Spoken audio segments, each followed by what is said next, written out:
Hey minions, welcome to Crank It Up. I'm Jim Price, and on this episode of King of the Hill, I want to talk about Yokozuna of the sumo wrestlers. I just want to remind you, if you haven't already, don't forget to fill out your bracket and submit your question for the Q&A. Just like the Mountie Major had 4 power, it's been a while since we've seen a 6-powered minion, and it makes thematic sense. I would expect a massive sumo wrestler to be bigger than most. This is yet another hybrid King Minion with an ongoing ability and a talent, and I'll be looking at both individually. With these types of hybrid minions, it's important that neither ability is particularly strong. The ongoing ability is purely defensive. Your minions cannot be moved by other players' cards. They can still be moved by other ways, particularly bases, but for the most part, your minions are staying put. Like many defensive abilities, this could be useless if your opponents do not have movement abilities. But this can also be crippling, as it shuts down the Bear Cavalry, Felicia Day, and any other number of powerful movement cards.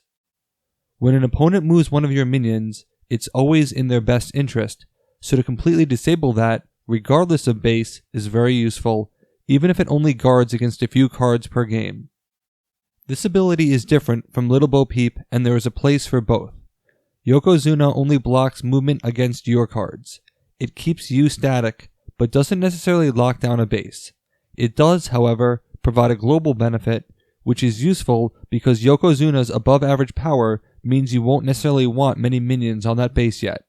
Little Bo Peep, however, blocks other players from manipulating any minions, regardless of ownership, on a specific base.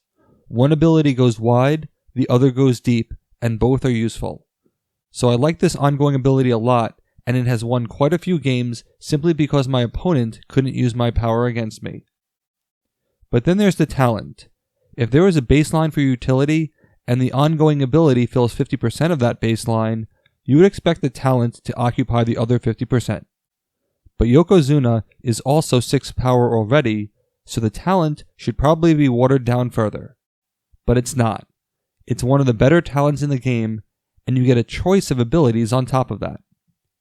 Other than the Arcane Protector, there is no talent that simply draws a card without constraint, cost, or other consideration. But Yokozuna can simply do that. Draw a card. That talent alone would make this a fantastic minion, even without its ongoing ability. But you could also choose to smack away an opposing minion, like the opposite of Snow White. This single card brings above average power, defense, card draw, and movement by itself. And it even has an aura ability, so when combined with the Fairy Titan, you'd get both abilities. And in all honesty, that just doesn't seem fair. I almost always choose to draw the card, but the fact that I can threaten the movement is just as powerful, as it serves as a form of area control. I can push away a minion of any power, not even Monster Tornado can do that. When I played sumo wrestlers with the Werewolf Titan, I was drowning in cards, drawing multiple every turn. I couldn't play them fast enough. Almost every faction can benefit from Yokozuna's card draw, but the sumos have extra reasons too. Every card that they have in excess is power that can be converted into bulking stew. And many of their actions have additional cards to draw to greatly inflate your hand. This may force a Phase 4 discard, which you actually want because it will strengthen your top tiers. And drawing a card every turn will help you get to those faster. Yokozuna can help you quickly regenerate your hand after a large bulking stew.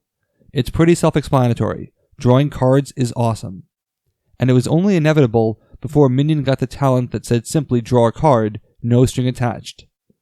You could argue that Yokozuna's extra power hurts the draw because it means that the base is easier to break, but I reject that notion. You'll want the extra power. If the Yokozuna base is getting pretty full, you have 2 copies of Grasp the Belt to move him to another base, since that card can also move your minions. There are also cases to use the movement portion of the talent. The Bear Cavalry rely heavily on their Cub Scouts, but they lack a repeatable means to move minions. Yokozuna can easily smack minions into the Bear Cavalry, however, and with the sumo actions, it's easy enough to power up the Cub Scouts so that they are big enough to destroy the minions you move. If an opponent plays a minion at the Cub Scout base, your Bear Cavalry can move them off before Yokozuna moves them right back. In 2-player games, this combination was brutal and very hard to counter. Ironically, Yokozuna itself is the best counter to such strategies. If a ninja base comes out, you can use Yokozuna to force opponents into the other non-ninja bases on the field, lest you push them onto the ninja base. I love moving a large minion to make it more efficient to help me break a base and just edge out an opponent, particularly if they don't have any specials. Like most opposing minion movement cards, Yokozuna cannot affect monsters, but if he could, this card would be even more overpowered.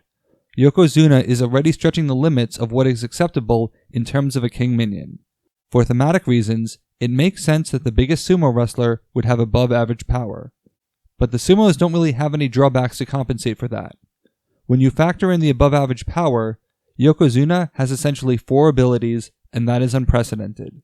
This is a minion you want to get early and often, and it helps that the sumos have card draw beyond Yokozuna to get to him quickly. As an engine minion, all the usual approaches apply, including keeping him in play or camping him on an undesirable base. Unlike other King Minions, the typical Omega Protocol break a base at all consequences approach doesn't really apply here because Yokozuna can just push the minions away. This does mean that Yokozuna won't be drawing cards, and the ability doesn't scale for each player, but you can't have everything in a single minion, and Yokozuna has more than enough. There's a lot to love about this minion, and maybe even a few things to hate, so let me know your thoughts in the comments. That's it for this week, and we've reached the end of our World Tour International Incident preview. I really love this expansion, and I hope you get it next month. Thanks for watching, be sure to like and subscribe, let's shut it down.